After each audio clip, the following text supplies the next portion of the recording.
Hey everyone, it's Caito, and in today's video, we're going to be talking about the reasons why finishing an island is so difficult.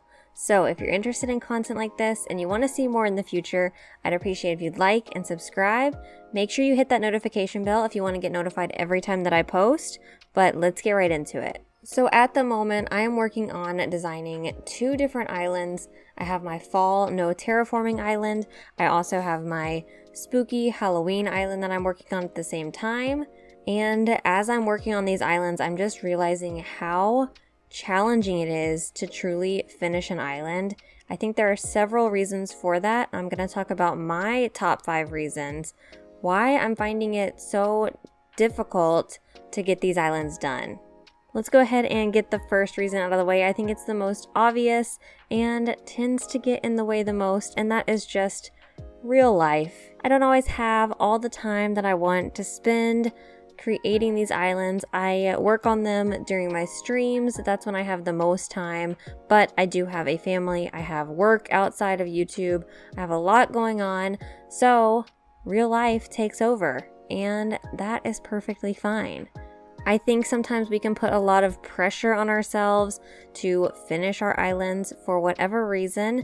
So sometimes I just have to take a step back. I have to realize that some things are more important than trying to get my islands done, and those things take priority.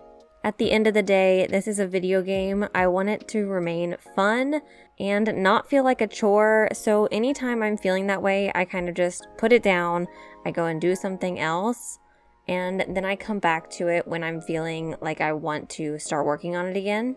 The second reason that I want to talk about is finishing an island is a truly lengthy process. It takes a long time, and I don't think you realize how much is going to go into it until you kind of get into it, and it takes a long time. Mine normally take me a couple months to finish. Some people are much faster than me and can finish islands in less than a month. My hat goes off to those people because that is just not me. And I think a lot of that has to do with some other reasons that I'm going to talk about a little bit later. But for me, it's just such a long process.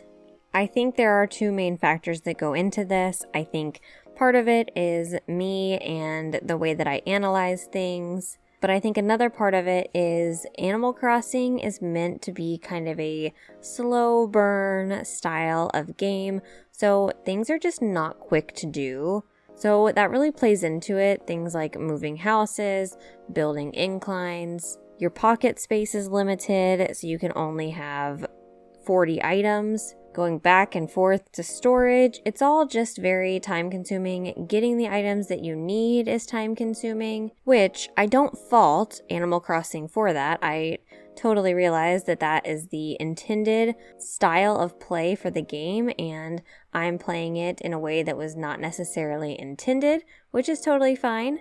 But I do think that is a factor in why it just is so time consuming. Now, my third reason, going back to what I said about how I analyze things, I do think a lot of the reason finishing my islands in particular takes so long is paralysis by analysis. And I will just sit there and analyze an area, and it doesn't matter at the end of the day. I'll analyze if I want one item a half space over one way or the other way, or a white Cosmo or a yellow Cosmo or whatever it may be. I just sit there and I analyze it, and sometimes I can't help myself. Sometimes I'm able to step back and let it go. Other times I sit there for a long period of time looking at things and I just can't help myself, So there's that. The fourth reason that I want to talk about is connecting areas. So at this point in your island, you've created all the big areas. You've done your entrance. You've done your museum. You've created your shopping district. You've done it all.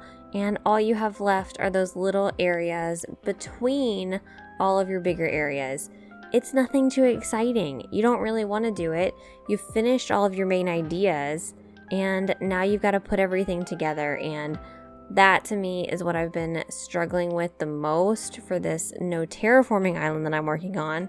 finishing all of these little connecting areas when I don't have an idea in mind and I'm just kind of trying to add items to fill space is just not ideal. Ideally, I would just take a step back and wait until an idea hit me. But what I've been doing instead is I go into my storage, I grab a bunch of items, I walk out, and I start just placing stuff where I think it looks nice. It's been working for the most part. It's probably not the best island I've ever created, but in the end, I think it'll all turn out okay. But connecting areas is just not the most fun unless you have some idea in mind. And last but not least, and this is the biggest one for me, and it's kind of a two combo reason. Trends in Animal Crossing are always changing, and trends are really dictated by the community and the social media in Animal Crossing. So recently I've done some videos on diagonal pathing, which is a big thing right now. So obviously when those trends come around, I really want to be a part of them. I want to do them. But if I'm in a certain state of my island, it's so hard to change what you're doing because you've already got all your custom patterns picked out. You've got everything kind of laid out how you want it. You can't really change it until you start your next island. And I think the beginning of starting an island is the most fun part when you're kind of gathering all the things. You have all these ideas, and adding on to that, all of the different themes. There are so many different themes I want to do, and seeing other people doing other themes just makes me want to finish my island so much faster. But then at the same time, you almost get stuck because you're seeing everyone else's themes. I don't know. Seeing everyone else's trends and themes, it just makes it so difficult to finish your own island while simultaneously kind of being the fuel to finish, because you do want to finish so you can start a new theme. But those are my 5 top reasons why I feel like finishing islands in Animal Crossing is so challenging. So if you have finished an island, whether it's 1, whether it's 10, whatever it may be, give yourself a little pat on the back because it is not an easy thing to do. So congrats to you if you have completed an entire island. If you haven't, it is a marathon, not a sprint. So take your time. You can do it. Let me know if you have any reasons why you're struggling to finish your own island down in the comments below. I hope you guys enjoyed this video. If you did, I'd appreciate if you like and subscribe, and I'll see you in the next one. Bye.